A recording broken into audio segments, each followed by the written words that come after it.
শনিবারের অভিযান সমাবেশ বা প্রতিবাদ সভা রানী রাসমণি অ্যাভিনিউতে করা হোক। আরজিকর কাণ্ডের প্রতিবাদে শনিবারের নবান্ন অভিযান নিয়ে আদালতে বিকল্প জায়গার প্রস্তাব রাখল রাজ্য সরকার। পাশাপাশি কলকাতা ও হাওড়া পুলিশও সাংবাদিক বৈঠক করে কার্যত হুঁশিয়ারির সুরে বলল, কলকাতায় রানী রাসমণি অ্যাভিনিউ এবং হাওড়ার সাঁতরাগাছি বাসস্ট্যান্ডে করা যাবে শান্তিপূর্ণ প্রতিবাদ সমাবেশ, থাকবে সব রকম নিরাপত্তা ব্যবস্থা। এই দুই জায়গার বাইরে কোনো জায়গায় জমায়েত করা যাবে না। যদি প্রতিবাদ করতে হয় তাহলে সেটা করতে হবে সম্পূর্ণ আইন মেনে। হাওড়া পুলিশের তরফে উনি নবান্ন সংলগ্ন এলাকায় ভারতীয় নাগরিক সুরক্ষা সংহিতা বিএনএসএস তার 163 ধারা জারি করেছেন। হাওড়া পুলিশ সাঁতরাগাছি বাস স্ট্যান্ডকে উপযুক্ত বিকল্প জায়গা হিসেবে চিহ্নিত করেছে। কলকাতা পুলিশের তরফে আরআর এভিনিউ, রানী রাসমণি এভিনিউকে উপযুক্ত বিকল্প জায়গা হিসেবে চিহ্নিত করা হয়েছে। যদি কোন রকম হিংসাত্মক প্রতিবাদ কর্মসূচির চেষ্টা করা হয় তাহলে পুলিশ প্রয়োজনীয় আইনি ব্যবস্থা নেবে। আজ অবধি প্রকৃত যারা অপরাধী তাদের কোনো রকম শাস্তি হয়নি। আমরা মনে করি যে রাজ্যের মুখ্যমন্ত্রী এর সঙ্গে সরাসরি জড়িত আছেন। এই জন্যে রাজ্যের মুখ্যমন্ত্রীকে এই তদন্তের আওতায় আনা উচিত। তারপরে যখন সিবিআই এর হাতে তদন্তভার যায়, সিবিআইও সঠিকভাবে এই তদন্ত করতে পারেনি বলে তাদের মনে হয়েছে। তরুণী চিকিৎসককে ধর্ষণ খুনের প্রতিবাদে শনিবারের নবান্ন অভিযানের বিরোধিতায় মামলা করে হাওড়ার মঙ্গলাহাট ব্যবসায়ী সমিতি এবং জোড়াসাঁকো এলাকার ফল বিক্রেতাদের সংগঠন। সেই মামলাতেই এদিন বিকল্প জায়গার প্রস্তাব দেয় সরকার। ডিভিশন বেঞ্চের নির্দেশ অনুযায়ী কাজ করবে পুলিশ ও প্রশাসন। নবান্ন অভিযানের বিরোধিতায় দায়ের হওয়া মামলায় নির্দেশ দিলেন বিচারপতি তীর্থঙ্কর ঘোষ। প্রোটেস্ট করা যেতে পারে, কিন্তু তার মানে কি আছে সেটাও সবাইকে দেখতে হবে। Second is that the police has Manya High Court যেটা বলেছেন, the police has already issued the prohibitory order and it will be open for the government to implement the said prohibitory order.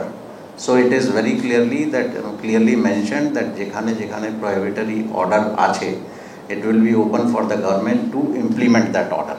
Alternative place of protest কি হবে সেটা ADG South Bengal বললেন। In case of Howrah, Satragachi, in case of Kolkata, it is RR Avenue.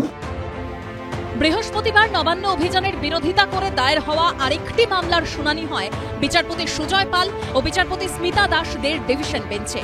ব্যবসায়ীদের তরফে আবেদনে বলা হয়, এই ধরনের অভিযানের ফলে সাধারণ মানুষের জীবনযাত্রা ব্যাহত হয়, ব্যবসায়ীদের ক্ষতি হয়, তাই এই অভিযান বন্ধ করা হোক। অভিযানের বিরোধিতা করে অ্যাডভোকেট জেনারেল কিশোর দত্ত বলেন, গত বছর নবান্ন অভিযানে ব্যাপক অশান্তি হয়েছিল।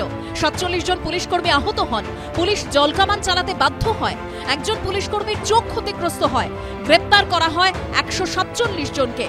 সরকারি আইনজীবী আরও বলেন, গত বছর যে 3 ব্যক্তি নবান্ন অভিযানের ডাক দিয়েছিলেন, বলেছেন এবার তারা নবান্ন অভিযানের ডাক দেননি। গোয়েন্দার রিপোর্ট বলছে এবারও অশান্তি হতে পারে। এরপর বিচারপতি সুজয় পালের ডিভিশন বেঞ্চ নির্দেশ দেয়, অভিযানে প্রয়োজনীয় বিধিনিষেধ আরোপ করতে পারবে পুলিশ, উপযুক্ত বিকল্প জায়গার সন্ধান দেবে প্রশাসন, শান্তিপূর্ণভাবে আন্দোলন করতে হবে, সরকারি সম্পত্তি নষ্ট করা যাবে না, পুলিশের ওপরও যেন কোনো হামলার ঘটনা না ঘটে তা দেখতে হবে আন্দোলনকারীদের। এই প্রেক্ষাপটে নবান্ন অভিযান ঘিরে কলকাতা পুলিশের প্রস্তুতি তুঙ্গে। আমরা খিদিরপুর রোড, এটা সেকেন্ড হুগলি ব্রিজের অ্যাপ্রোচিং রোড, এই রাস্তার উপর দাঁড়িয়ে রয়েছি। ইতিমধ্যেই বাঁশের ব্যারিকেড সেটা কিন্তু রেডি হয়ে গেছে এবং এই ছবি শুধুমাত্র খিদিরপুর রোড নয়, খিদিরপুর রোডের দুটো ফ্ল্যাঙ্ক, একদিকে যেমন এই ছবি দেখাচ্ছি রাস্তার ঠিক উল্টো দিকের ফ্ল্যাঙ্ক, সেখানেও কিন্তু ইতিমধ্যেই বাঁশের ব্যারিকেড রেডি করে রাখা রয়েছে, অর্থাৎ সকালবেলা থেকে সেটা প্লেস করে দেওয়া হবে। এই একই ছবি কিন্তু ধরা পড়ছে পাশের যে সমস্ত রাস্তাগুলো রয়েছে, অর্থাৎ প্রিন্সেপ ঘাট থেকে যে রাস্তা দ্বিতীয় হুগলি সেতুর দিকে উঠেছে সেখানেও কিন্তু একই ছবি ধরা পড়ছে। এবং এজেসি বোস রোড, যেটা মূল রাস্তা, যেটা মুখ্যমন্ত্রী লাইন অফ রুট, যে রাস্তা দিয়ে মুখ্যমন্ত্রী রোজ নবান্নে যান, সেই রাস্তাতেও কিন্তু এই একই ধরনের ছবি ধরা পড়ছে, অর্থাৎ গার্ডরেল বিভিন্ন জায়গায় বাঁশের ব্যারিকেডের গার্ডরেল সেগুলো কিন্তু ইতিমধ্যেই প্লেস করা হচ্ছে। প্রস্তুত হাওড়া সিটি পুলিশও। শহরের বিভিন্ন জায়গায় তৈরি করা হচ্ছে 10 ফুট উঁচু লোহার ব্যারিকেড। কোথাও রাস্তা খুঁড়ে লোহার বিম ঢুকিয়ে কংক্রিটের ঢালাই করে ব্যারিকেড তৈরি করা হচ্ছে। এই পুলিশ মমতা বন্দ্যোপাধ্যায়ের দলদাসে পরিণত হয়েছে এবং এরা দেখতেই পাচ্ছেন কখনো সেই পুলিশের উপস্থিতিতে বিরোধী দলনেতার উপর আক্রমণ হচ্ছে, কখনো আমি যখন গেছিলাম বজবজে, তখন আমার উপরে আক্রমণ হয়েছিল, জুতো ঢিল কিছুই থেকেই রক্ষা পাইনি।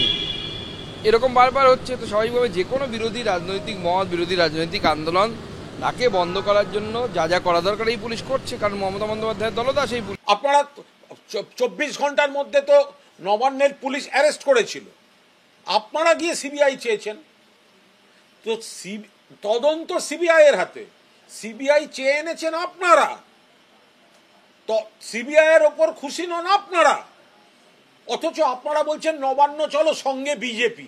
এটা মেলা সম্ভব? তাহলে আপনি সিজিও যাবেন। শনিবারের নবান্ন অভিযানের আগে শুক্রবার রাতে সাঁতরাগাছি স্টেশনের বাইরে একটি সহায়তা শিবির তৈরি হচ্ছিল। অভিযোগ, পুলিশ তাতে বাধা দেয়। খবর পেয়ে সেখানে যান শুভেন্দু অধিকারী। পুলিশের সঙ্গে বচসাও বাধে বিরোধী দলনেতার।